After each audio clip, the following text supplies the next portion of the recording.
Welcome to Gnanataranga NEET CET classes. This program is organized by Department of Pre-University Education, Government of Karnataka. Myself is Lathesha KN. Today I am going to discuss about that chapter dual nature of radiation and matter as well as electromagnetic waves. Let us begin with the synopsis first. Dual nature means, anyway, dual means two, correct? Okay, the two nature of matter will be, one is wave nature, other is particle nature.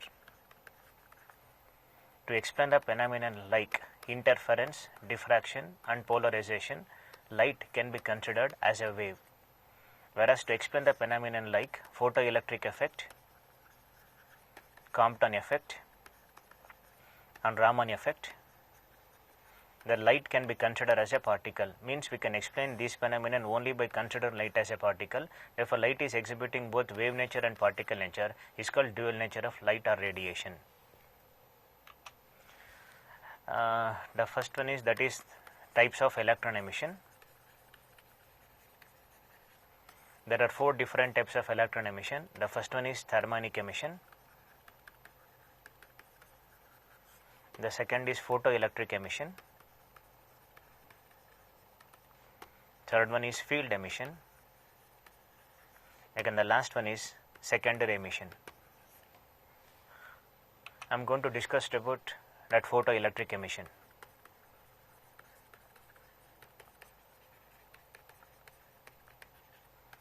Okay, photoelectric emission is nothing but photoelectric effect only. Here, when a light of suitable frequency, you have to write suitable frequency. When a light of suitable frequency is incident on a metal surface, emission of electrons takes place. Okay, this phenomenon is called photoelectric emission, is also called photoelectric effect. The electrons which are emitted during photoelectric effect, are called photoelectrons. The motion of photoelectrons constitute a current that is called photoelectric current. The motion of photoelectrons constitute a current is called photoelectric current.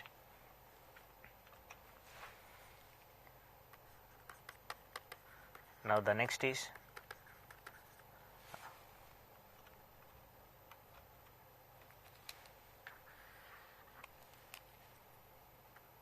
experimental observations of photoelectric effect.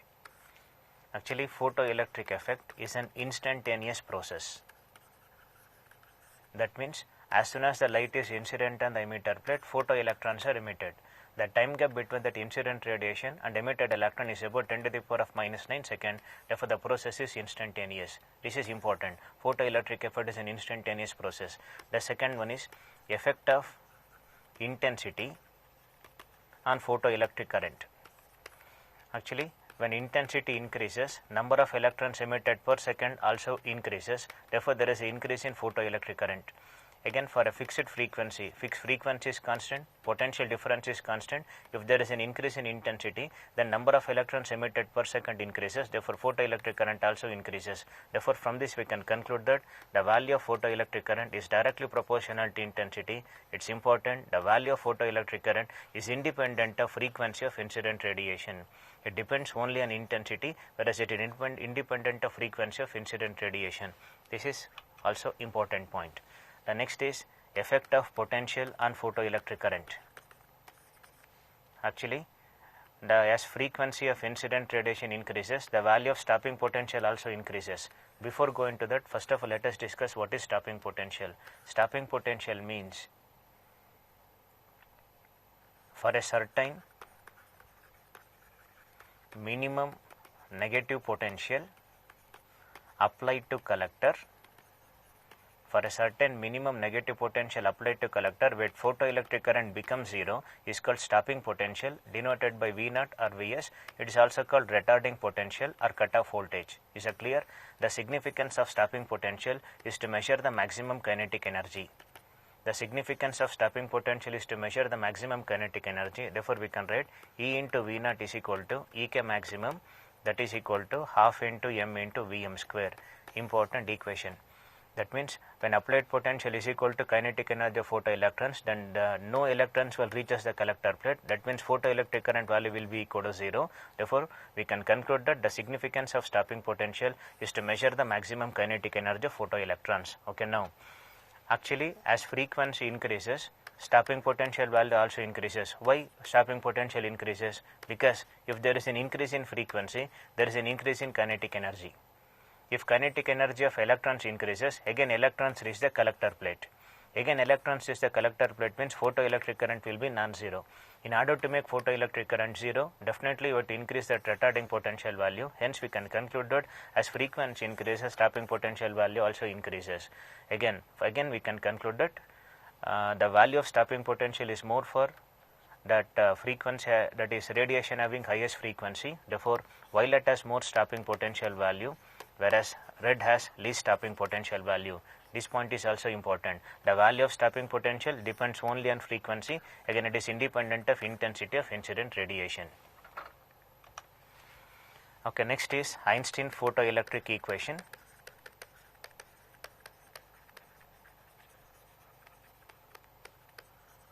Einstein photoelectric equation. Actually, Einstein explained that experimental observations of photoelectric effect using quantum theory. Yes, what does quantum theory states? Emission or absorption of radiation always takes place in discrete or small packets of energy. Discrete or small packets of energy. That small packets of energy is called quanta or photon. The energy of each photon is E is equal to h nu. Again that is also is equal to h into c divided by lambda. According to Einstein, photoelectric effect is due to the collision between that incident photons and free electrons present in the metal surface. During collision, the complete energy of incident photons is transferred to free electrons, but a part of the energy utilized by free electrons to come out from the metal surface, that is called work function. Work function means is the minimum energy required just to emit electron from the metal surface. Now rest of the energy is converted into maximum kinetic energy. Therefore, by using law of conservation of energy, we can write energy of photon is E. After collision, a part will be finite, the rest will be converted into maximum kinetic energy. Therefore, we can write h into nu is equal to h into nu naught plus half into m into Vm square. Okay, this is called Einstein photoelectric equation. Clear? Other forms are again hc by lambda equal to hc by lambda naught plus half into m into Vm square. Here lambda represent wavelength of incident radiation, lambda naught is threshold wavelength. Now, what is threshold frequency? Threshold frequency is the minimum frequency of incident radiation below which no photoelectric emission takes place. Below which no photoelectric emission takes place is called threshold frequency. Okay, don't get confused with that work function and threshold frequency. Okay, work function means is the minimum energy required to emit electrons, whereas threshold frequency is a minimum frequency below which no photoelectric emission takes place. In other words, we can say energy corresponds to threshold frequency. Energy corresponds to threshold frequency is called work function. Is that clear? Then, this is very important, the graph of kinetic energy versus frequency of incident radiation is a straight line but not passing through origin because there is an existence of threshold frequency.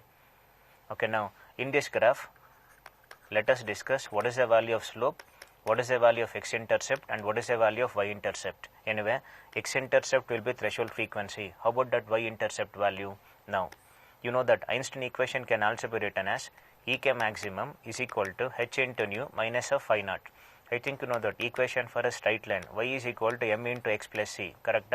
M represent slope, that is nothing but h. Therefore, in the graph of kinetic energy versus frequency, slope of the graph is equal to Planck's constant. Again, c represent y-intercept. The value of c will be is equal to, it is minus phi naught. That means y-intercept will be is equal to work function. Clear? Therefore, in the graph of kinetic energy versus frequency, x-intercept is threshold frequency, y-intercept is work function, and the slope is equal to Planck's constant. Very important point. Then, similarly, suppose if we consider the graph of stopping potential versus frequency. Now, again the equation can also be written as, you know that Ek maximum will be h nu minus of phi naught, correct? Ek maximum is Ev naught, that is equal to h into nu minus of phi naught. Again compare with the standard equation, y is equal to mx plus c. Again y means v naught, I have taken v naught, x is frequency, I have taken frequency. Now same thing, there is no change in threshold frequency value, but definitely there is a change in slope value. Now this equation can be written as v naught is equal to, it is h by a times of nu minus of phi naught by a, correct? Now compare, you will get m is equal to h by a. Therefore, the slope of the graph is equal to h by e, and y-intercept is equal to, it is phi naught divided by e. Is it clear? This is also very important. If it is kinetic energy versus frequency, then slope is equal to Planck's constant. If it is stopping potential versus frequency, then slope is equal to Planck's constant by charge of an electron. Again, in kinetic energy versus frequency, y-intercept is only work function, whereas in stopping potential versus frequency, y-intercept is work function divided by charge of an electron. Okay, these are all about that particle nature of light. Particle nature of light, I have taken photoelectric effect. Okay, now and just a sort of revision, the value of photoelectric current is directly proportional to intensity of incident radiation and is independent of frequency of incident radiation. It's very important point. Again, as frequency of incident radiation, the kinetic energy of photoelectrons also increases. Therefore, stopping potential value also increases. That means the value of stopping potential is directly proportional to frequency and is independent of intensity of incident radiation. Clear? This is also important one. Then the significance of stopping potential is to measure maximum kinetic energy. Therefore, E into V naught is equal to half into m into Vm square. This is also very important. And also one more important thing, the value of kinetic energy in electron volt always is equal to the value of potential in volt. Suppose if kinetic energy is 13.6 electron volt, then potential value is equal to, we can get 13.6 volt. Okay, now assume that kinetic energy is 13.6 electron volt. If you substitute here, E into V naught will be is equal to 13.6 electron volt. E cancel. That means V naught will be equal to 13.6 volt. Means the value of kinetic energy in electron volt always is equal to that the value of potential in volt. This is also important thing. Is it clear? Then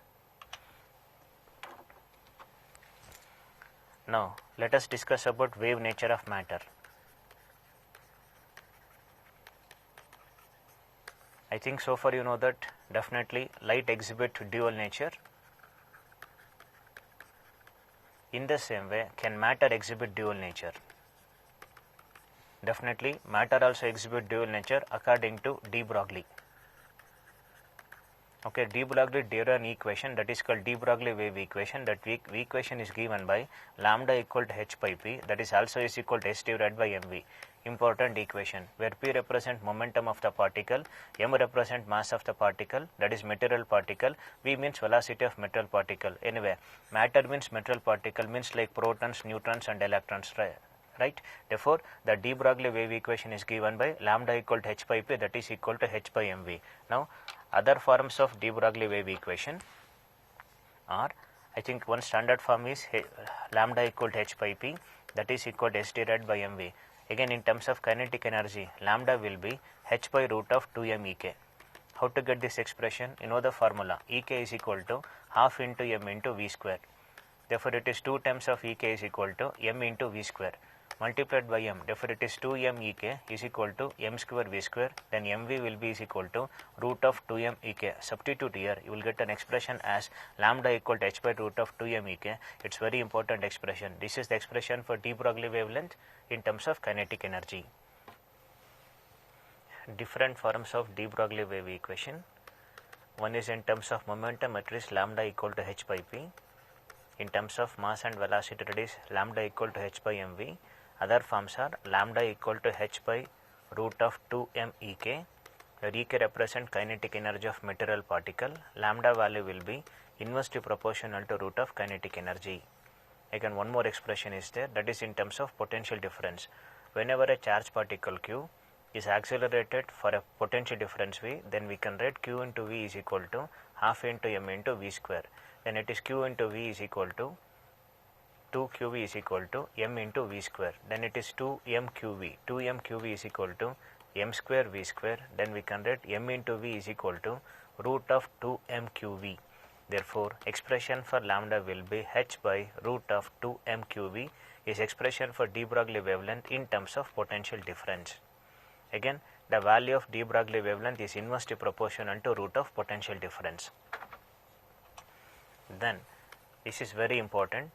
You know that lambda in terms of potential difference is h by root of 2mqv. Okay, now I will give certain shortcuts how to determine de Broglie wavelength for electron as well as proton for other charged particles also. Electron means you are going to take charge of an electron as 1.6 into 10 to the power of minus 19, whereas mass will be 9.1 into 10 to the power of minus 31. If you substitute, that final expression comes out to be de Broglie wavelength of electron is 12.27 angstroms divided by root V. Important expression. Similarly, for proton, that lambda of P means wavelength of proton. De Broglie wavelength of proton is 0.286 angstrom divided by root V. At any cost, it expressions ನೆನಪಲ್ಲಿಟ್ಕೊಳ್ಳಿ. Then one more is for any charge particle, maybe alpha particle ಇರ್ಬೋದು. For other charge particle, expression will be for any charge particle it will be root lambda of any means any charge particle, it is 0.286 angstrom by root of Z into A into V, where Z represents atomic number, A represents mass number or atomic mass, again V represents potential difference. Clear? These three are very important expression. This is for an electron, this is for a proton, and this is for any charge particle. Any charge particle, it is 0.286 angstrom divided by root of Z into A into V. Okay. Then again this is also important one, de Broglie wavelength of a gas molecule at absolute temperature T is given by the expression lambda is equal to h by root of 3 mkt, where k represent Boltzmann constant, value will be 1.38 into 10 to the power of minus 23 joule per Kelvin. Again for a neutron, de Broglie wavelength at absolute temperature T is given by lambda equal to h by it is 2 into root of 2 mkt. H by root of 2 mkt is expression for de Broglie wavelength of neutron at absolute temperature T. Again lambda value will be inversely proportional to root of absolute temperature. This is also important. Okay. Now you know that lambda equal to h by p, lambda equal to h by mv, h by root of 2m ek, again h by root of 2m qv. Now tell me, how does lambda varies with mass? Suppose if velocity is known, then lambda will be inversely proportional to mass. Suppose if you know the values of kinetic energy or potential difference, then lambda will be inversely proportional to root of mass. This is important. Okay na? If it is given in terms of velocity nal kotre, then it is lambda proportional to 1 by m. If it is in terms of kinetic energy or potential difference, other numerical based kotre, then de Broglie wavelength is inversely proportional to root of m. Again m represent is a mass of material particle. Clear? Again by compare we can write momentum can be written as mass into velocity, that is also is equal to root of 2m ek, that is also is equal to root of 2m qv. Anyway, this is very important. Okay, that's about that synapses part of the wave nature of matter. Clear?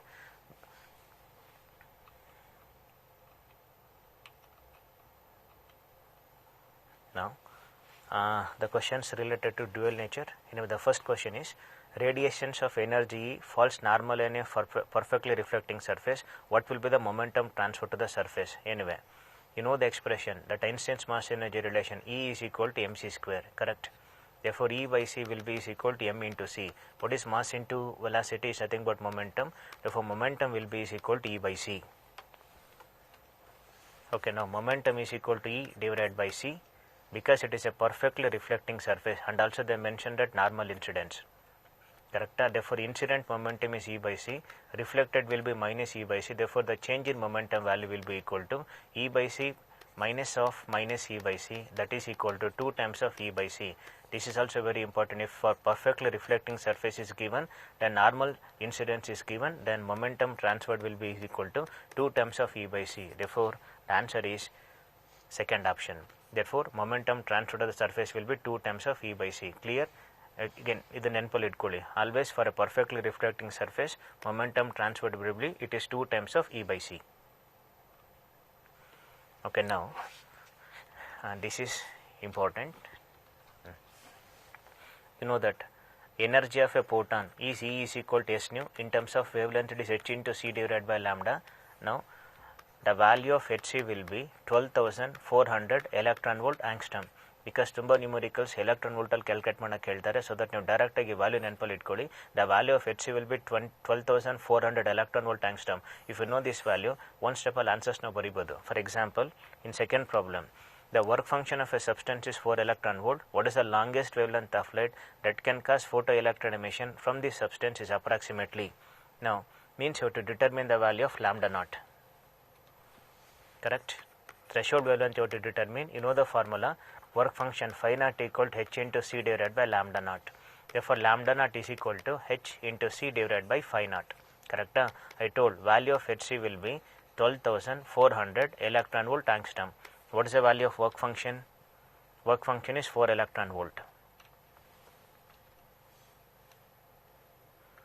Okay, phi naught equal to h into c divided by lambda naught. Therefore, lambda naught is equal to h into c divided by phi naught, that is equal to 12,400 electron volt angstrom divided by 4 electron volt. EV we can cancel, correct? Therefore, lambda naught is equal to, this can be written as 124 into 10 to the power of 2, correct? Angstrom divided by 4, approximately 4 ones are 4, 3s are 31. Therefore, that is equal to lambda naught will be 3100 angstrom. Just remember 3100 angstrom. Okay, 3100 angstrom is nothing but 310 nanometer. Therefore, answer is 310 nanometer. Therefore, again second option clear. Here you have to remember that the value of Hc is 12,400 electron volt angstrom. ಇದು ನೆನಪಲ್ಲಿ ಇಟ್ಕೊಂಡ್ರೆ problem ಡೈರೆಕ್ಟಾಗಿ ಶಾರ್ಟ್ಕಟಲ್ಲಿ solve ಮಾಡ್ಬೋದು. Okay, then question number 3 already told the maximum kinetic energy of photoelectron depends only on, yes, the maximum kinetic energy of photoelectron depends only on frequency, correct? Because as frequency increases, the value of kinetic energy also increases. How? You know that Einstein equation, h into nu is equal to phi naught plus half into m into vm square, correct? For a given photometal, work function is constant. Therefore, if there is an increase in frequency of incident radiation, there is an increasing velocity. If velocity increases, definitely kinetic energy of photoelectrons also increases. Therefore, we can conclude that the maximum kinetic energy of photoelectron depends on frequency. Clear? Then, again, already discussed about this. According to Einstein photoelectric equation, the graph of kinetic energy of photoelectrons emitted from the metal versus frequency of incident radiation gives a straight line graph whose slope is. Now, I think you know the answer. What is the answer? I told in the graph of kinetic energy versus frequency, you will get a straight line graph, correct? What does slope represent? Slope will be equal to Planck's constant. Then the correct answer is, that is the value, anyway the slope gives h nu, the slope is equal to h. That means it is same for all metals and is independent of intensity of incident radiation. Whatever the value of intensity of incident radiation, definitely there is no change in Planck's constant value. Therefore, option C is correct. Third option. Clear? Then, photons of frequency 5 into 10 power 14 Hz are incident on the surface of a metal. If photoelectric threshold for the metal is 1.24 electron volt, the maximum kinetic energy of ejected photoelectron. Here, we have to calculate the EK maximum value. Generally, again, the problem is based on Einstein photoelectric equation. That Einstein equation is h, and your problem is given in terms of frequency, s nu is equal to, again, phi naught plus EK maximum, correct? Then we can write EK maximum is equal to h nu minus of phi naught. Now, h, I think you know the value of h, it will be 6.6 into 10 to the power of minus 34. Frequency value will be 5 into 10 to the power of 14. Because answers is given in terms of electron volt, even work function is also in terms of electron volt. Therefore, divide this value by 1.6 into 10 to the power of minus 19. Now it's in electron volt. Minus of work function, it is 1.24 electron volt. Simplify this. Approximately 4 times cancel agate, correct? 16 4s are 64, 1.6 into 4 is 6.4 aitu, 5 into 4 is 20, correct? It is 5 into 10 power 14. Then that value of kinetic energy will be 5 4s are 20 aitu, 20 into 10 power minus 20 minus of 1.24 electron volt, correct? Again, divided by 10 to the power of minus 19 is there. Totally that value will be 20 into 10 to the power of minus 1. 20 10 to the power of minus 1 is 2. Therefore, 2 electron volt minus of 1.24 electron volt, it's around 0.8. 0.8 means the answer is third option. Clear? Option C is correct answer. 0.83 electron volt.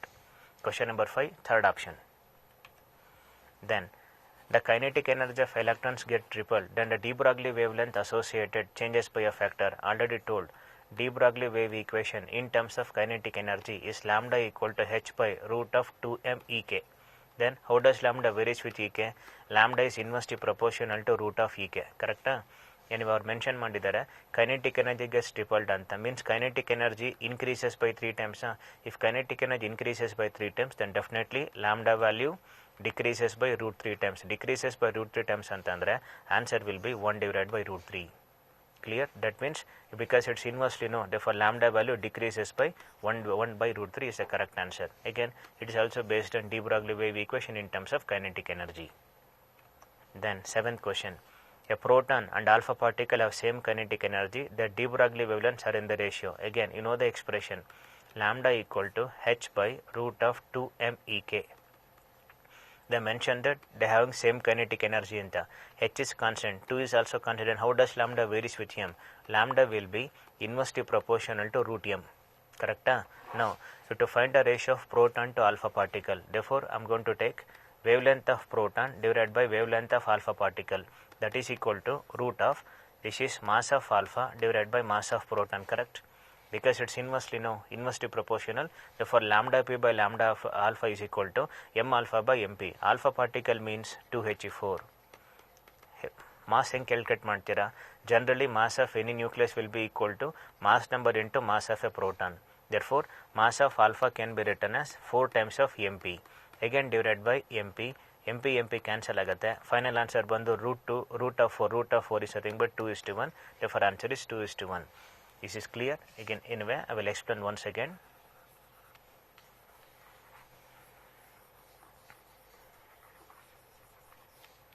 Okay.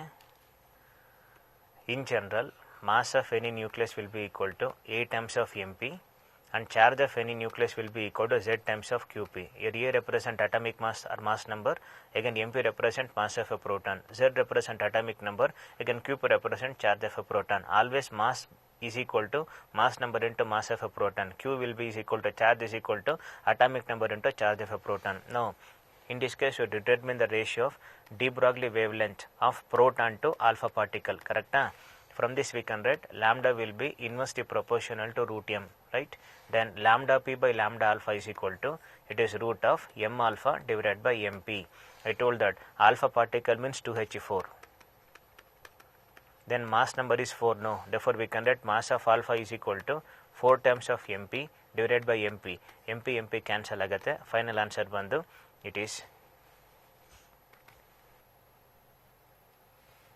okay, mp cancel, then final answer is 2:1.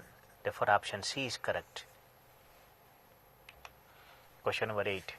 The de Broglie wavelength of a proton of charge is given, mass is given, accelerated for a potential difference of 1 kilovolt is.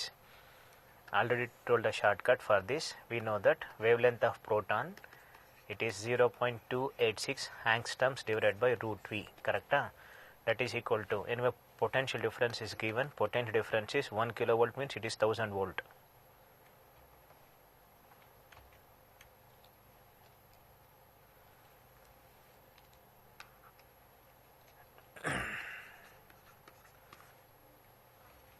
Therefore, wavelength of proton is equal to, it is 0.286 angstrom divided by 1000.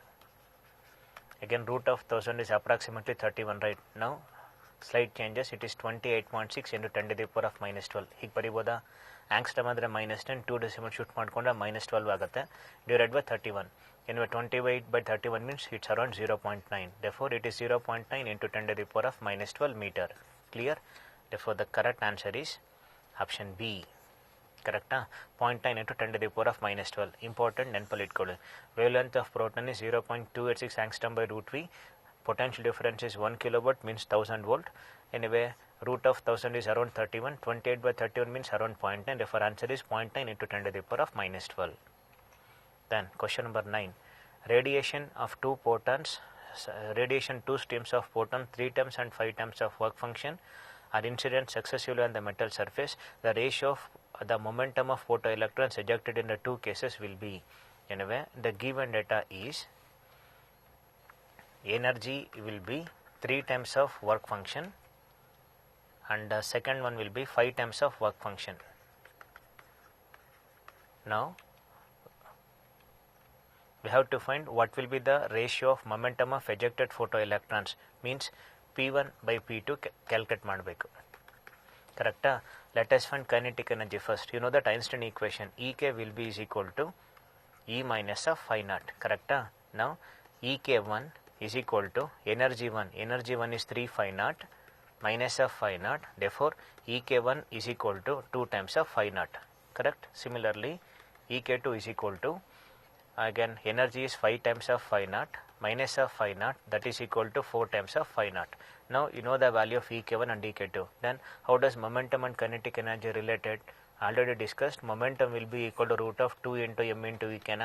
Therefore momentum is square root of kinetic energy, that directly proportional to root of kinetic energy.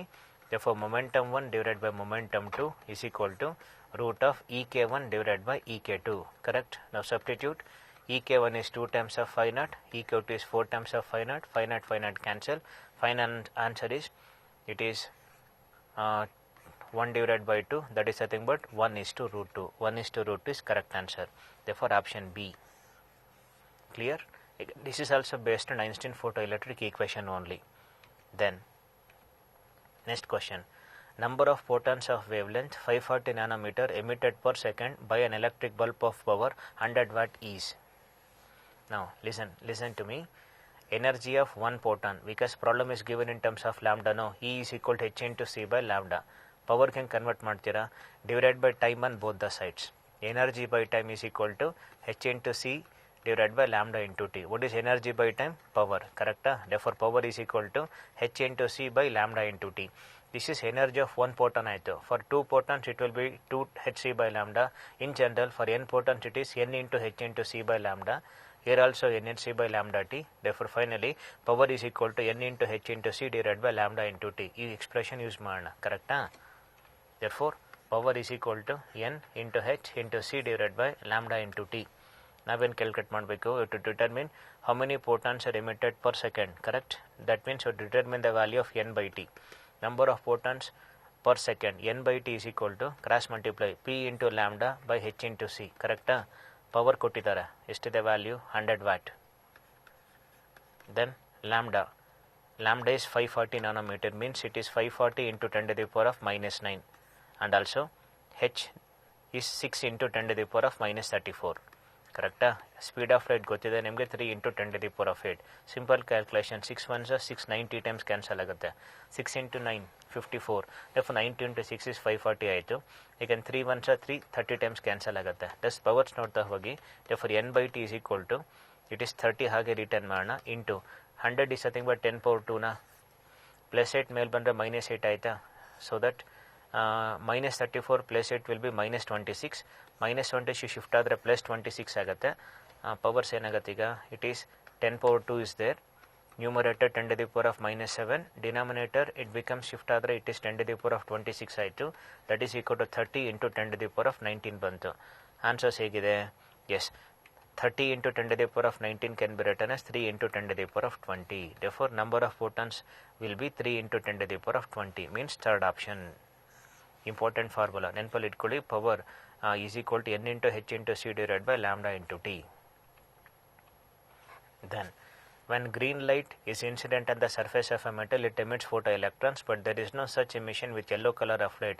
Which one of the following color can produce emission of photoelectrons? I think you know the sequence, Vikasana, correct? It's an increasing order of wavelength. ಅವ್ರೇನು ಕೊಟ್ಟಿದ್ದಾರೆ? when green light is incident it emits photoelectrons. green incident ಆದಾಗ electrons emit ಆಗ್ತಿದೆಯಂತೆ, but there is no such emission when yellow color is incident ಅಂತೆ.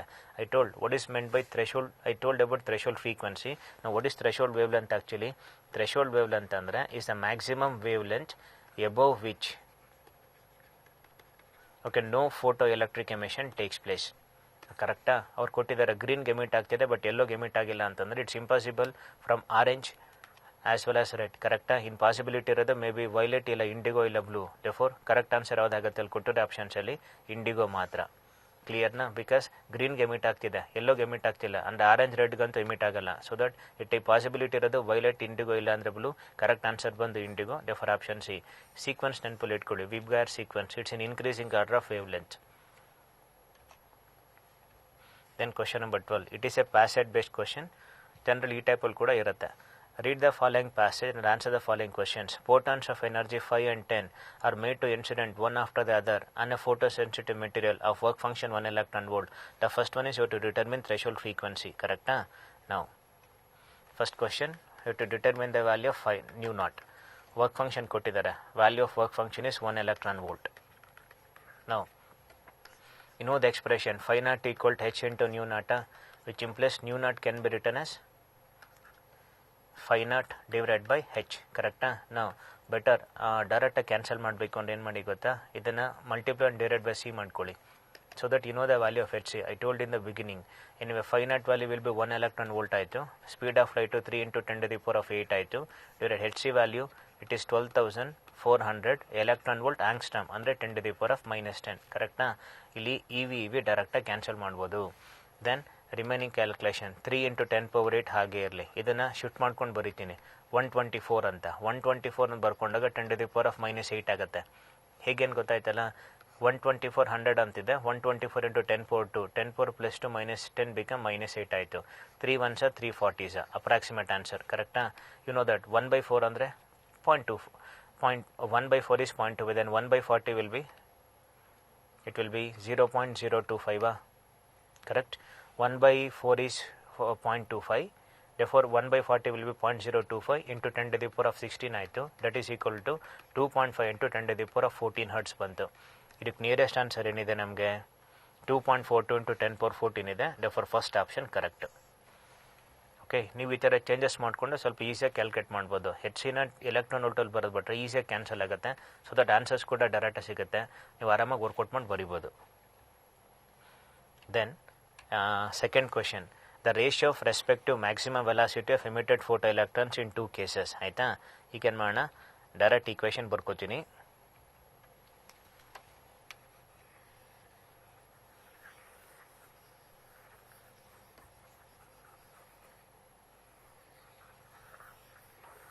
You have to find that ratios velocity of light, velocity, right? That is half into m into v square is equal to energy minus of phi naught. ಈ formula use ಮಾಡೋಣ.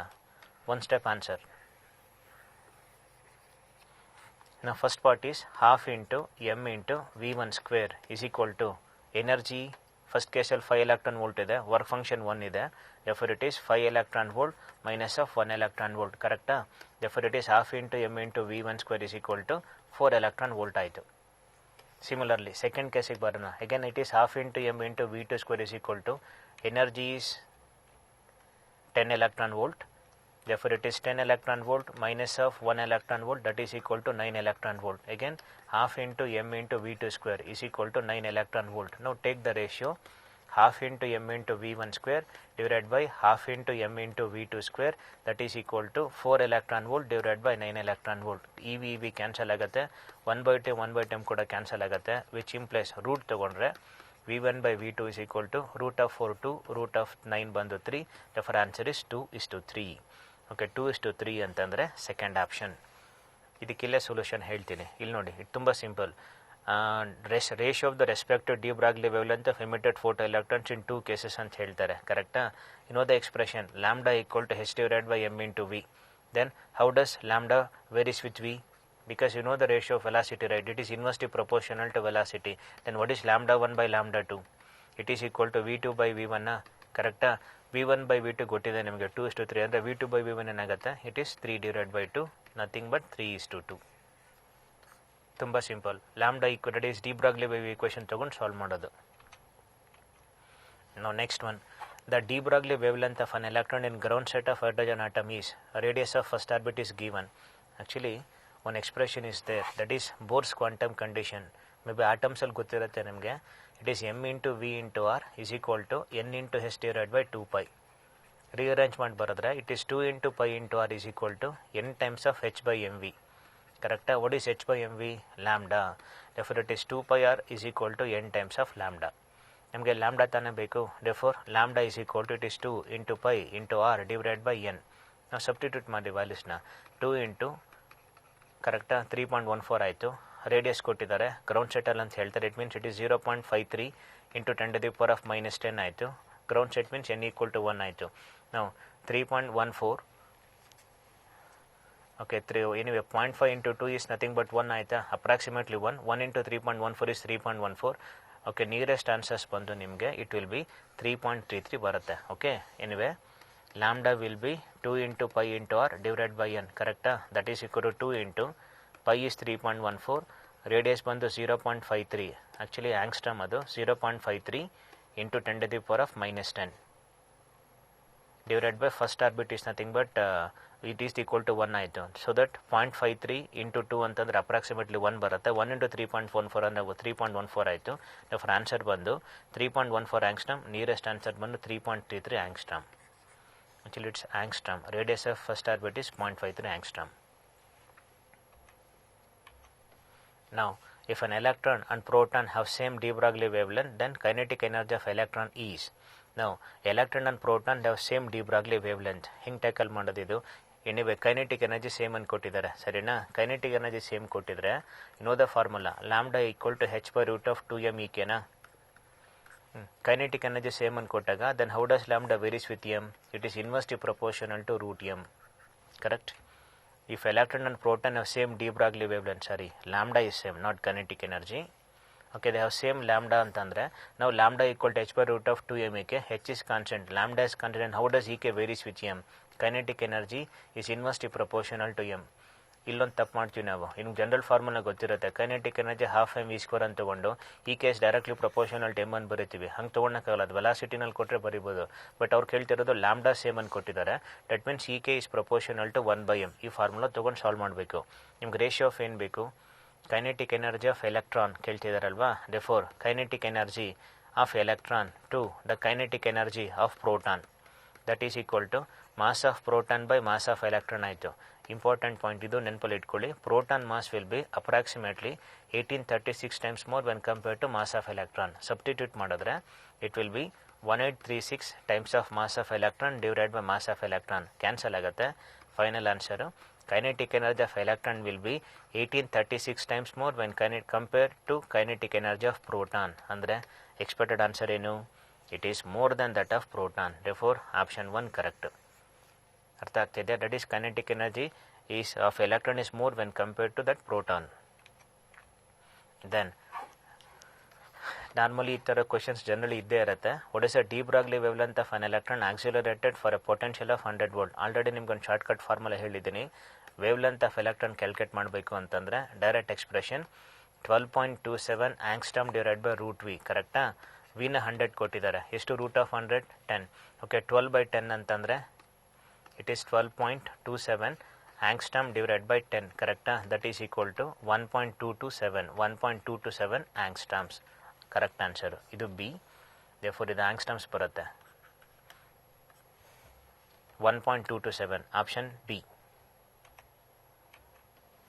Now, additional kinetic energy that should be given to an electron to reduce its de Broglie wavelength from 1 nanometer to 0.5 nanometer.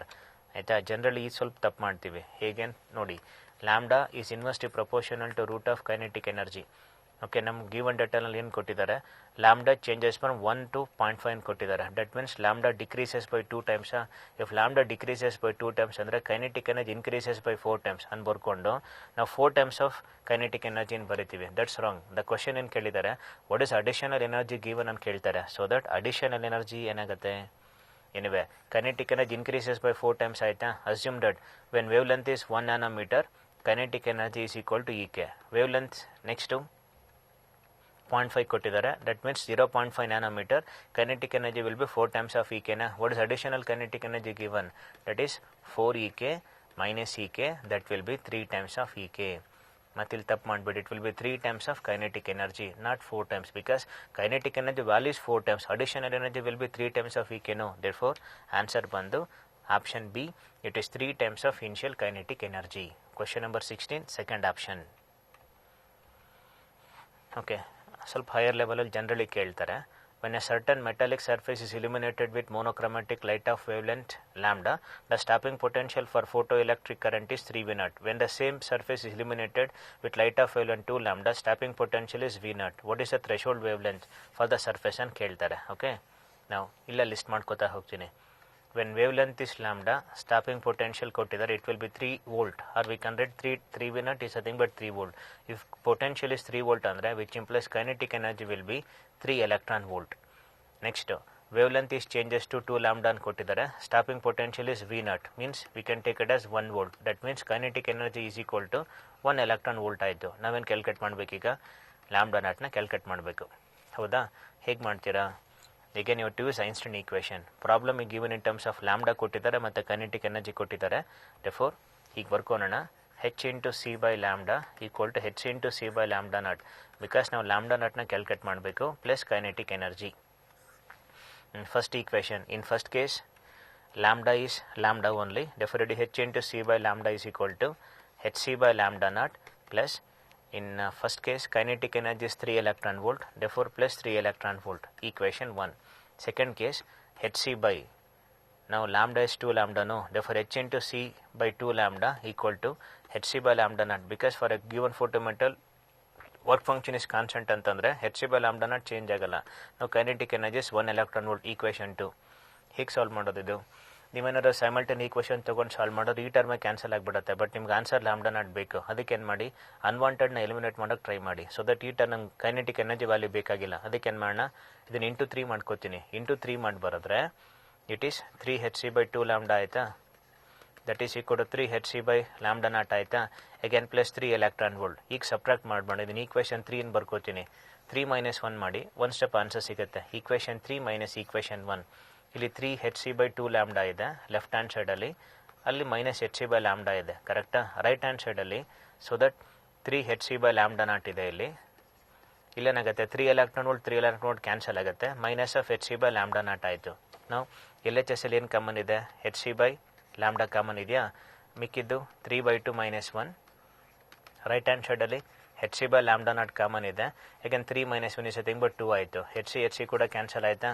ನಾವು remaining it is 3/2 - 1. 3/2 - 1 is nothing but 1/2 ಆಯಿತು. therefore it is 1 divided by 2 lambda. 1/2 lambda is equal to 2 divided by lambda naught. ನಿಮಗೆ lambda naught ಬೇಕು, therefore lambda naught value will be equal to 4 times of lambda. Important question ಇದು ಕೂಡ. Clear ಗೊತ್ತಾಯ್ತಾ ಹೇಗೆ ಬಂತು? It is lambda not will be 4 times of lambda. Actually ನೀವು ಇದನ್ನು direct solve ಮಾಡಿದ್ರೆ ಈ ಟರ್ಮ್ ಕ್ಯಾನ್ಸಲ್ ಆಗುತ್ತೆ. ಹಾಗೆ ಮಾಡಬೇಡಿ. ಫಸ್ಟ್ ಕೈನೆಟಿಕ್ ಎನರ್ಜಿ ಬೇಕಾಗಿಲ್ಲ, ಅನ್ವಾಂಟೆಡ್, ಅದನ್ನು ಎಲಿಮಿನೇಟ್ ಮಾಡ್ಕೊಂಡು ಸಾಲ್ವ್ ಮಾಡಿದ್ರೆ ಸ್ವಲ್ಪ ಟೈಮ್ ಸೇವ್ ಆಗುತ್ತೆ. ಓಕೆ, ನಾವು next is maximum velocity of photo electrons emitted by a photo emitter is 2 × 10⁶. Taking E by m is equal to 1.8 × 10⁻11 the stopping potential of the emitter. Already ಒಂದು formula ಹೇಳಿದೆ ನಿಮಗೆ. Whenever A charge particle q is accelerated for a potential difference v, then we can write q into v is equal to half into m into v square. ಇಲ್ಲಿ in terms of stopping potential ಹೇಳ್ತಾರೆ, charge particle electron ಹೇಳ್ತಾರೆ, ಅದಕ್ಕೆ ಸ್ವಲ್ಪ change ಮಾಡೋಣ. E v naught is equal to half into m into v square. Significance of stopping potential ಹೇಳ್ದಲ್ಲ, same thing. ನಿಮಗೆ stopping potential ಬೇಕು ಅಂದರೆ ವಿ ನಾಟ್ ಬೇಕಲ್ವಾ, for v naught is equal to 1/2 into m by e into v square. ಹೀಗೆ ಬರೀಬೋದಾ? Next step, for v naught is equal to 1/2 ಹಾಗೆ ಇರಲಿ. ಅವ್ರು ನಿಮ್ಗೆ E by m ಕೊಟ್ಟಿದ್ದಾರೆ 1.8 10⁻11. ಎಮ್ ಬೈ ಏನಾಗುತ್ತೆ, 1/1.8 ಇಂಟು 10⁻11 ಆಗುತ್ತೆ, ಕರೆಕ್ಟಾ? ಇಂಟು ವೆಲಾಸಿಟಿ 2 × 10⁻6 ಕೊಟ್ಟಿದ್ದಾರೆ. ಇಟ್ ಈಸ್ ನಾನು ಡೈರೆಕ್ಟ್ ಬರ್ಕೋತೀನಿ 4 × 10⁻12 ಅಂತ ಬರಿಬೋದಾ, ಬಿಕಾಸ್ ವಿ ಸ್ಕ್ವೇರ್ ಇದೆ.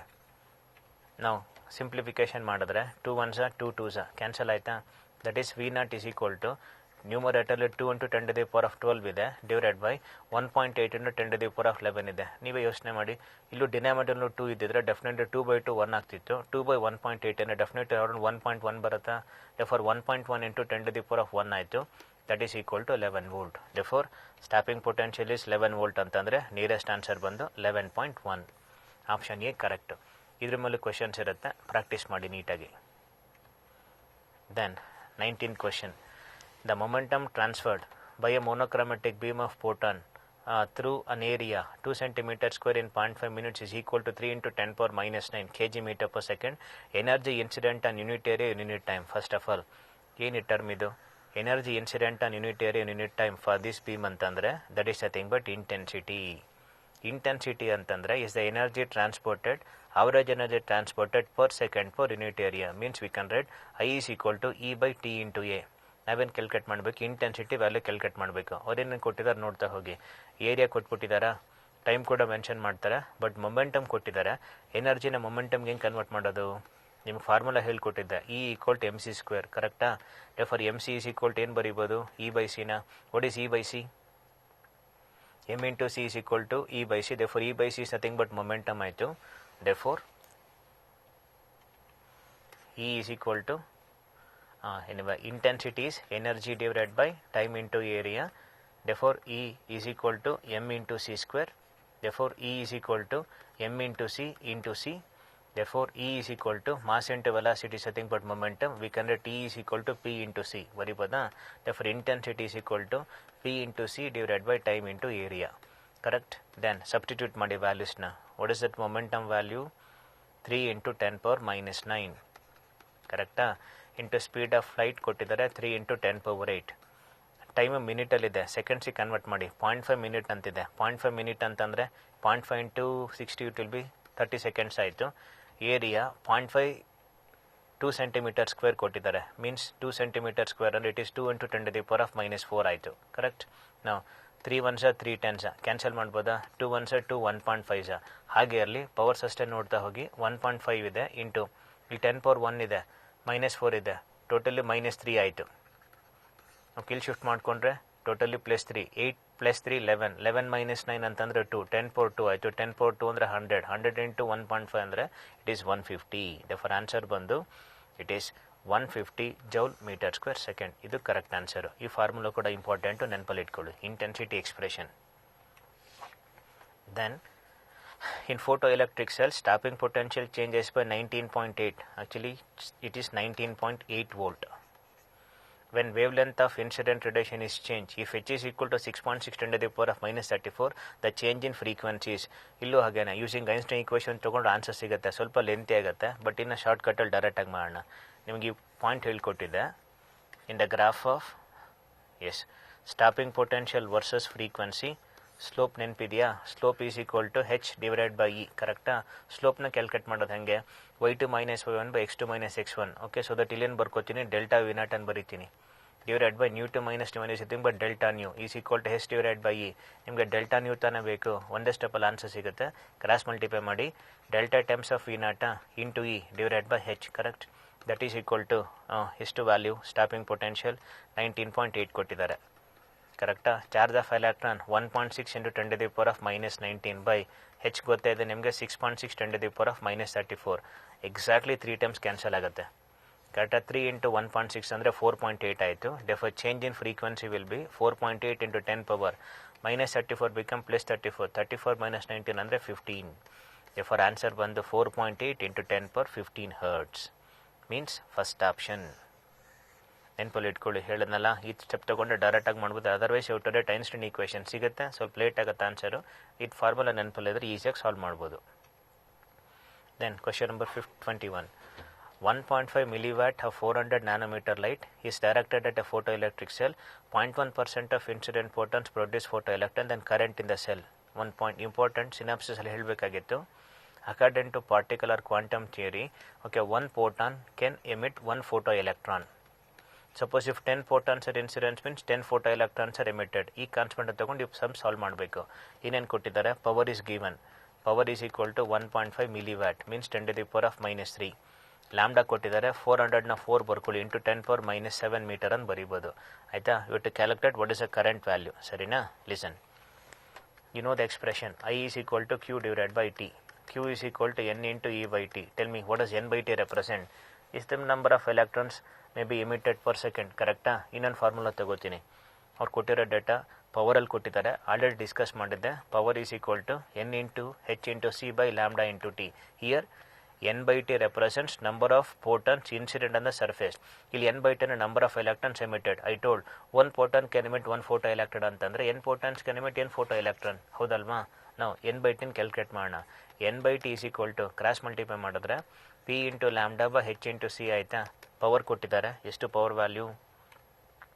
1.5 × 10⁻³ ಲ್ಯಾಂಬ್ಡಾ ಕೊಟ್ಟಿದ್ದಾರೆ 4 × 10⁻⁻⁷ ಇನ್ನೊಂದು ನೆನಪಲ್ಲಿ ಇಟ್ಕೊಳ್ಳಿ, h × c ಮಲ್ಟಿಪ್ಲೈ ಮಾಡಿಬಿಟ್ರೆ 20 × 10⁻26 ಬರುತ್ತೆ.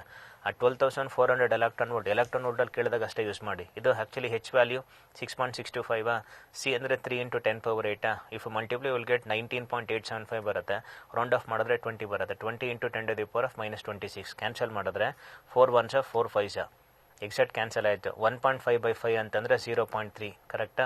ಪವರ್ಸ್ ಏನಾಗುತ್ತೆ ನೋಡಿ, ಟೋಟಲಿ 10⁻10 ಆಯಿತು. ಇದನ್ನು ಬೇಕಾದ್ರೆ ಹೆಂಗೆ ಬರಿಬೋದು, 3 × 10⁻9 ಬರಿಬೋದಾ.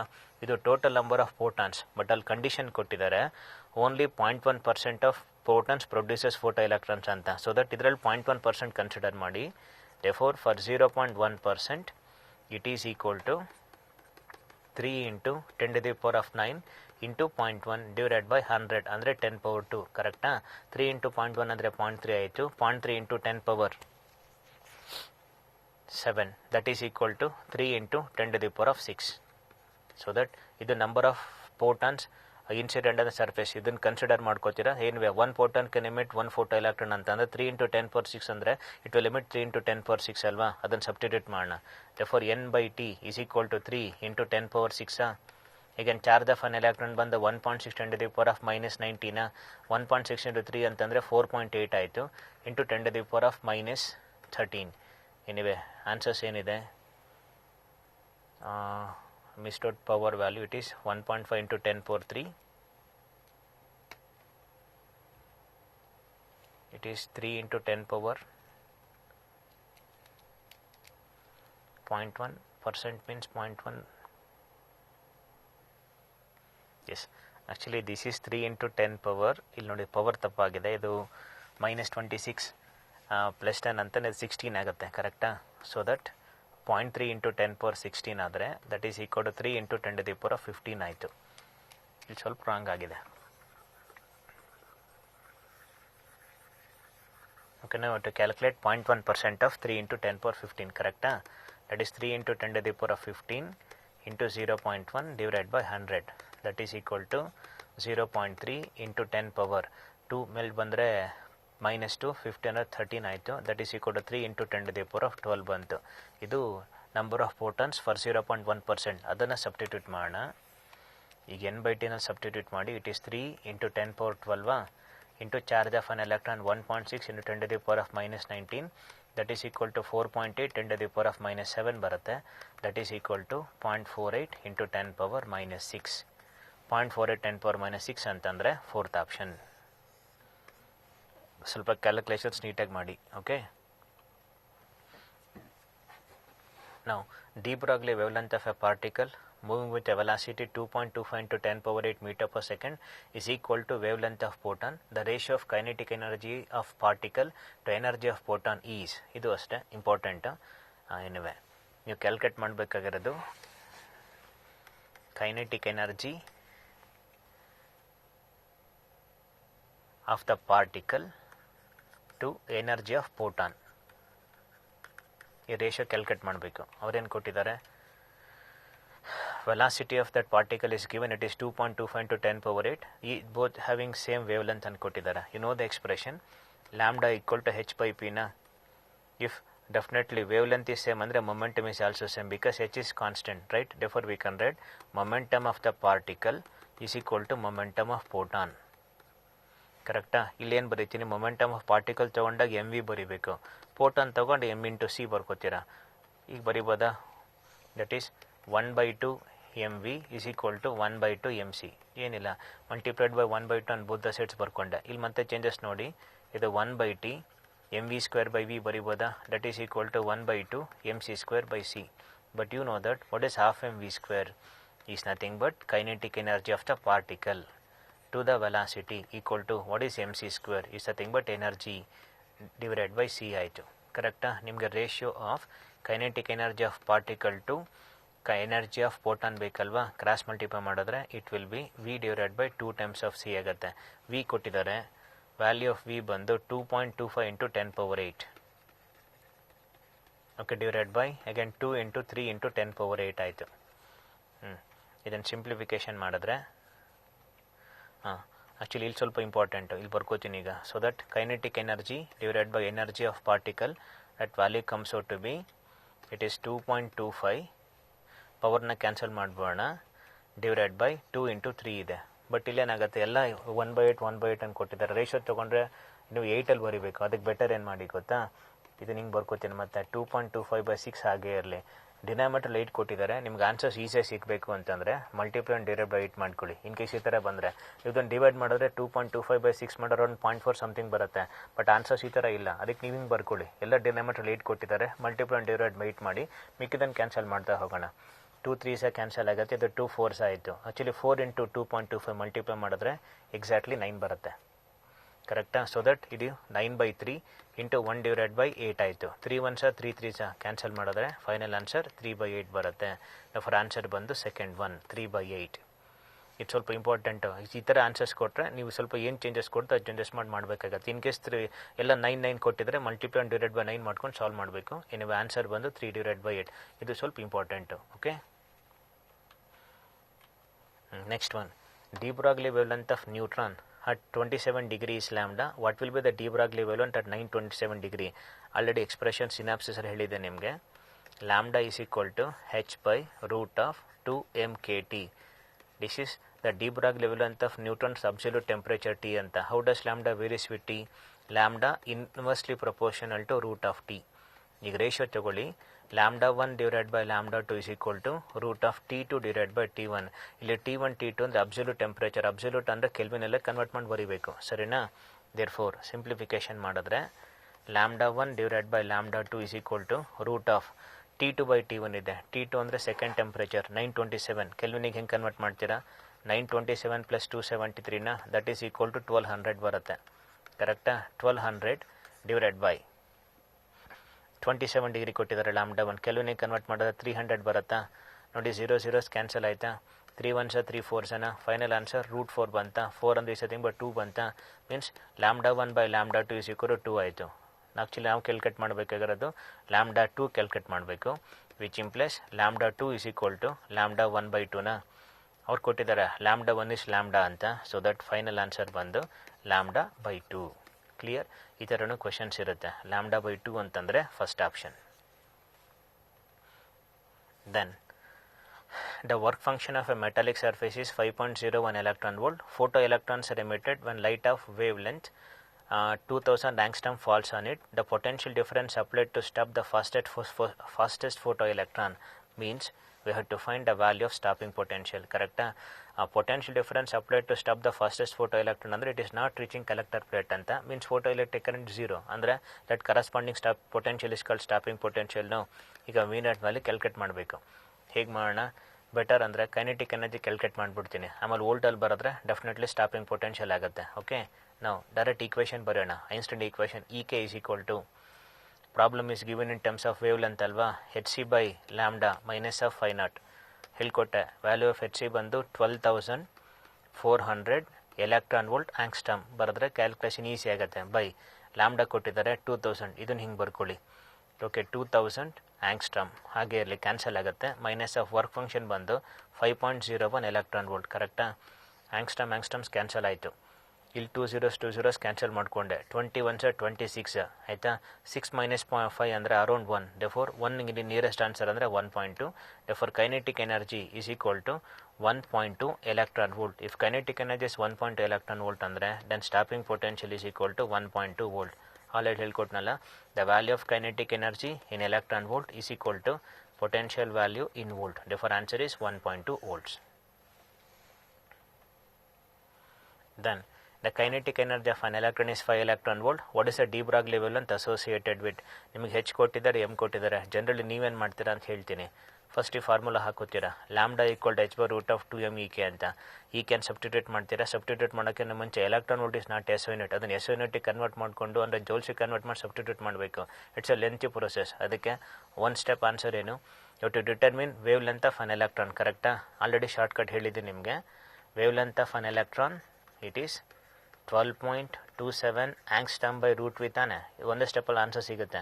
Value of kinetic energy is 5 electron volt. If kinetic energy 5 electron volt ಅಂದರೆ potential is 5 volt. ಕರೆಕ್ಟಾ? That is equal to 12.27 angstrom by √5. Root of 5 ಅಂದರೆ ಅರೌಂಡ್ 2 ಪಾಯಿಂಟ್ ಸಮಥಿಂಗ್ ಬರುತ್ತಾ, 2 ಪಾಯಿಂಟ್ ಸಮಥಿಂಗ್ ಅಂತ ಬರ್ಕೊಂಡ್ರೆ 12.27 angstrom by around 2 point something ಅಂತ ಬರೆಯೋಣ. May be 2, 3 like that. Anyway around 6 times cancel ಆಗುತ್ತೆ. Nearest answer ಅದು ಕೊಟ್ಟಿರೋದು ನಿಮಗೆ ಅಂದರೆ 5.47. Because root 5 is there. 2.34 ತೊಗೊಂಡು ಡಿವೈಡ್ ಮಾಡಿದ್ರೆ if it is exactly 2 then it will be 6 ಆಗ್ತಿತ್ತು. ಬಿಕಾಸ್ 2 ಪಾಯಿಂಟ್ ಸಮಥಿಂಗ್ ಅಂತಂದರೆ ಡೆಫಿನೆಟ್ಲಿ ಆನ್ಸರ್ ಬಂತು 5.47 ಆಂಗ್ಸ್ಟ್ರಾಮ್. ಇದು ಇಂಪಾರ್ಟೆಂಟ್, ಇದನ್ನು ಪ್ರಾಕ್ಟೀಸ್ ಮಾಡಿ. ಕೈನೆಟಿಕ್ ಎನರ್ಜಿ ಕೊಟ್ಟರೆ ಪೊಟೆನ್ಷಿಯಲಲ್ಲಿ ಬರ್ಕೊಂಡು ಡೈರೆಕ್ಟಾಗಿ ಒನ್ ಸ್ಟೆಪ್ ಆನ್ಸರ್ಸ್ ಬರೀರಿ. ಈ ಟೈಪಲ್ಲೂ ಜನರಲಿ ಕ್ವಶನ್ಸ್ ಇರುತ್ತೆ. ಕೈನೆಟಿಕ್ ಎನರ್ಜಿ ಮತ್ತು ಈ ಎಕ್ಸ್ಪ್ರೆಷನ್ ಯೂಸ್ ಮಾಡಬೇಡಿ. Don't use lambda equal to h/√2mE. Answer ಸಿಗುತ್ತೆ ಬಟ್ ಲೇಟ್ ಆಗುತ್ತೆ. ಬೇಗ ಮಾಡಬೇಕು, ನೀವು ಶಾರ್ಟ್ಕಟ್ ಫಾರ್ಮುಲಾ ಯೂಸ್ ಮಾಡಿ. ನಾವು next one, monochromatic light of wavelength 3000 angstrom is incident on a surface area 4 cm². Intensity is 150. The rate at which photons take the target is. Time calculate ಮಾಡಬೇಕು. ಆಲ್ರೆಡಿ ಒಂದು formula ಹೇಳ್ಕೊಟ್ಟಿದ್ದೆ. Intensity ಅಂದರೆ energy by time into ಏರಿಯಾನ time calculate ಮಾಡ್ತೀರಾ. Time is equal to energy by intensity into area. ಇವರೇನು ಮಾಡಿದ್ದಾರೆ, ಎನರ್ಜಿನ calculate ಮಾಡೋಕ್ಕೆ ಲ್ಯಾಂಬ್ಡಾ ಕೊಟ್ಟಿದ್ದಾರೆ. ಕರೆಕ್ಟಾ? ಡೆಫೋರ್ ಕನ್ವರ್ಟ್ ಮಾಡಿ. E can be written as hc by lambda into intensity into area. ಕರೆಕ್ಟಾ? Therefore time is equal to hc ಇದೆ, it is h into c divided by lambda into intensity into area. Substitute the values. ನಾನು already ಹೇಳ್ಕೊಟ್ಟೆ. hc ಏನು ಬರೀ ಗೊತ್ತಾ, 20 × 10⁻26 ಅಂತ ಬರ್ಕೊಳ್ಳಿ, easy ಆಗುತ್ತೆ. ಎಲೆಕ್ಟ್ರಾನ್ ವೋಲ್ಟಲ್ಲಿ ಕೊಟ್ಟರೆ ಮಾತ್ರ 12,400 ಬರೀಬೇಕು. ಅದು ಕ್ಯಾಲ್ಕುಲೇಷನ್ಸ್ ಬೇಡ ನಮಗೀಗ. 20 × 10⁻26 ಲ್ಯಾಂಬ್ಡಾ 3000 ಆಂಗ್ಸ್ಟ್ರಾಮ್ ಇದೆ, 3 × 10⁻7 ಬರ್ಕೊಳ್ಳಿ. ಇಂಟು ಇಂಟೆನ್ಸಿಟಿ 150 ಕೊಟ್ಟಿದ್ದಾರೆ, ಎಸ್ 150.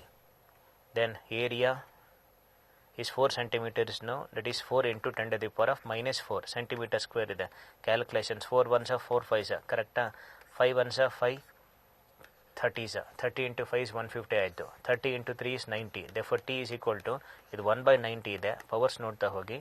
-7 -4 is -11. ಶಿಫ್ಟ್ ಆದರೆ +11. 26 -11 ಅಂತಂದರೆ 10⁻⁻11 10⁻26 means it is around 10⁻15. 1/90 × 10⁻15 ಅಂತಿದೆ. ಇದನ್ನು 100 ಅಂತ ಬರ್ಕೊಂಡ್ರೆ 10⁻13 ಬರೋದು. ಬೈ 90 ಬರ್ಕೊಂಡೋಣ. 0 0 ಕ್ಯಾನ್ಸಲ್ ಆಗುತ್ತೆ. ಅರೌಂಡ್ 3 × 10⁻10 ಇದೆ. So that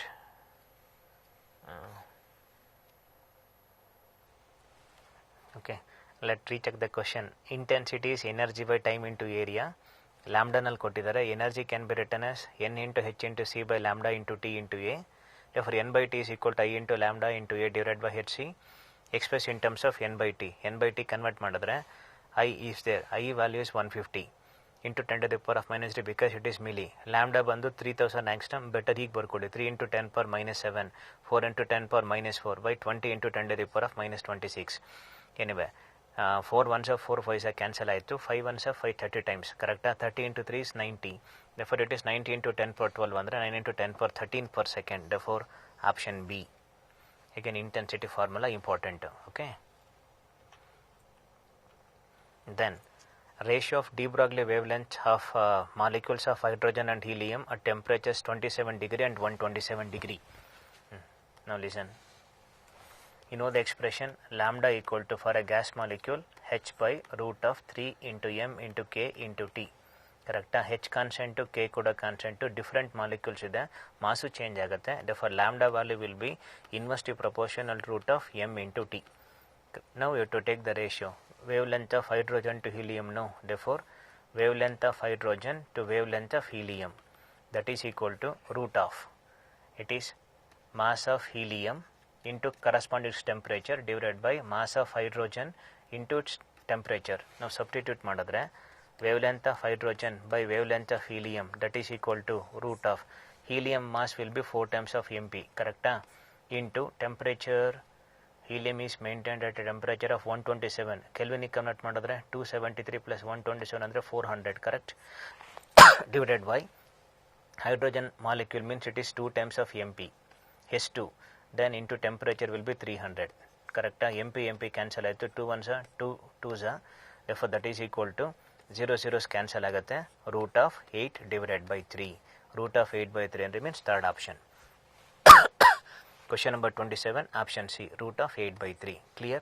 H by root of 3m kt, lambda proportional to 1 by root of m into t, lambda h by lambda h will be mass of helium into temperature, hydrogen into temperature. Helium will be 4 times of mp, corresponding temperature is 400. Then it is mass of hydrogen molecule is 2 times of mass of a proton into 300. Final answer is 8 by 3.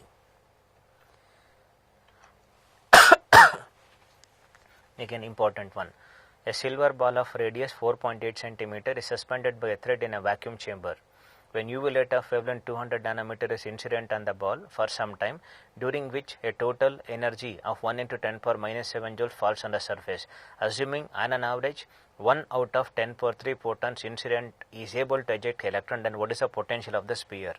In electrostatics, you know that potential formula bandu V is equal to 1 by 4 pi epsilon naught into Q divided by R. Correcta? 1 by 4 pi epsilon naught value ಗೊತ್ತಿದೆ, radius value ಕೊಟ್ಟಿದ್ದಾರೆ. ನಾವು Q ಮಾತ್ರ calculate ಮಾಡೋಣ. ಹೇಗೆ ಮಾಡೋದು? Again ಕ್ಯೂನ ಹೀಗೆ ಬರಿಬೋದು, N into E ಅಂತ.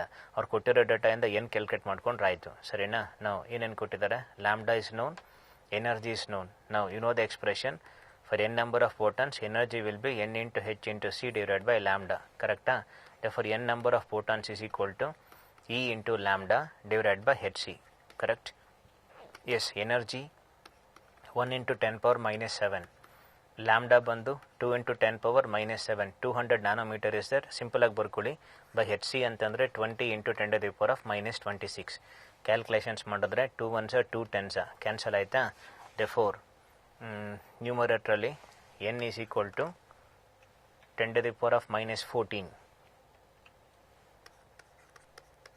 Okay, divided by ಡಿನಾಮಿನೇಟರ್ ನೋಡ್ಕೊಳ್ಳಿ. again 10 to the power of 1 ಅಂದ್ಕೊಂಡ್ರೆ 10 to the power of minus 25 divided by 10 to the power of minus 25 ಅಂತಂದರೆ it is 10 to the power of 11 ಆಯಿತು. therefore total number of photons incident surface will be 10 power 11. ಒಂದು conditions ಕೊಟ್ಟಿದ್ದಾರೆ. out of 10 power 3 photons incident and the incident is able to eject 1 electron ಅಂತ. so that total number of electrons emitted will be, it is 10 to the power of 11 divided by 10 to the power of 3, that is equal to 10 power 8. This is the total number of electrons. Then we can find the value of Q. Q will be n into E na, n will be 10 power 8 into 1.6 into 10 to the power of minus 19. Therefore Q value is equal to 1.6 into 10 power minus 11. ಇದು value of Q ಆಯಿತು. Substitute ಮಾಡೋಣ. Therefore potential V is equal to 1 by 4 pi epsilon naught is 9 into 10 power 9 into Q value bandu it is 1.6 into 10 to the power of minus 11 divided by radius is 4.8 centimeter. Correct? By 4.8 into 10 to the power of minus 2 na. so that 1s 3s cancel ಮಾಡ್ಬೋದಾ? 1.6 into 3 is 4.8. 3 1s 3 3s cancel ಆಯ್ತಾ? minus 2 ಮೇಲೆ ಬಂದರೆ plus 2 na, 9 plus 2 11, minus 11 cancel ಆದರೆ final answer potential is equal to 3 volt.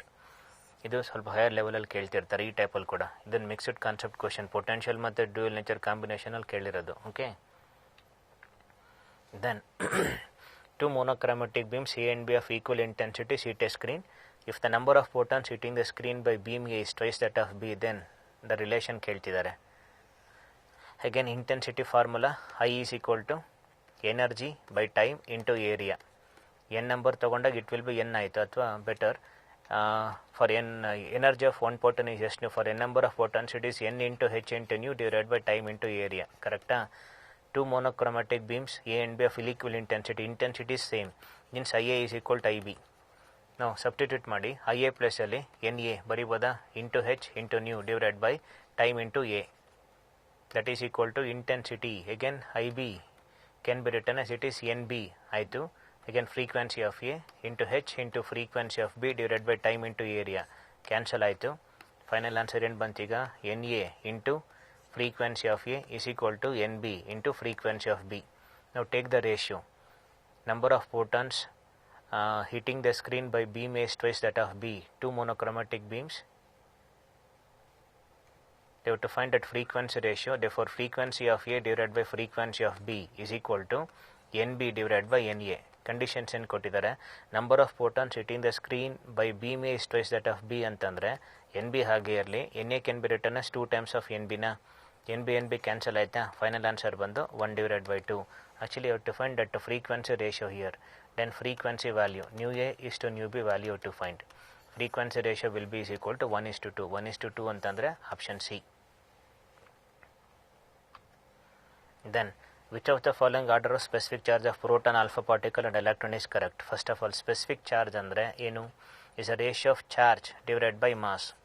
Okay, ratio of charge by mass is called specific charge ಆಯಿತು. ಇಲ್ಲಿ ಕೆಲವು values ಹೇಳ್ತೀನಿ. Actually, if we calculate specific charge of electron, that value comes out to be 1.76 into 10 to the power of 11. If you calculate for proton, it will be equal to 9.6 into 10 power 7 coulomb per kg. This is also coulomb per kg. For other particle, again specific charge of any charge particle will be equal to Z by A times specific charge of proton ಅಂತಂದ್ರೆ it is 9.6 into 10 to the power of 7 ಅಂತ. ಅಲ್ಲಿ ನೀವು alpha particle ಕೊಟ್ಟಿದ್ದಾರೆ. Alpha particle ಅಂದ್ರೆ 2He4. Therefore Z is equal to 2 na, A is equal to 4 substitute ಮಾಡಿದ್ರೆ you will get 1/2 times of 9.6 into 10 power 7 ಆಯ್ತಾ. 1/2 times of 9.6 10 to the power of 7 means it is 4.8 ಬಂತು. 4.8 into 10 power 7. Specific charge of alpha is 4.8. Specific charge of electron will be 1.76 10 power 11, whereas for proton is 9.6 into 10 power 7. Then correct answer will be specific charge of electron, definitely it is greater than proton. Again it is greater than alpha. Therefore first option correct. Clear? Specific charge formulas ನೆನಪಲ್ಲಿ ಇಟ್ಕೊಳ್ಳಿ. Charge by mass, electron value is 1.76 into 10 power 11. Again for proton it is 9.6 into 10 power 7. For any other particle specific charge will be, that is for charge particle, it will be Z by A times of specific charge of proton means 9.6 into 10 power 7. Therefore answer bandu for alpha particle it is 4.8 into 10 power 7. Therefore first option correct. Then de Broglie waves associated with, anyway it's very important one more question kuda board exam ge. De Broglie waves means the waves which are associated with material particles in motion. Options ಕೊಟ್ಟಿರೋದು moving charge particles, moving neutral particles, all moving particles, all particles whether in motion or at rest. Exact answer ಬಂದು all moving particles. Here we can determine de Broglie wavelength for charged particle as well as uncharged particles also. That's why anyway this concept is applicable for moving particle whether it is charged or uncharged. Therefore all moving particles only. Option C correct. Then the maximum kinetic energy of photoelectrons varies with frequency of incident light. Already graph ಹೇಳ್ಕೊಟ್ಟಿದೆ. Correct answer ಬಂದು fourth one.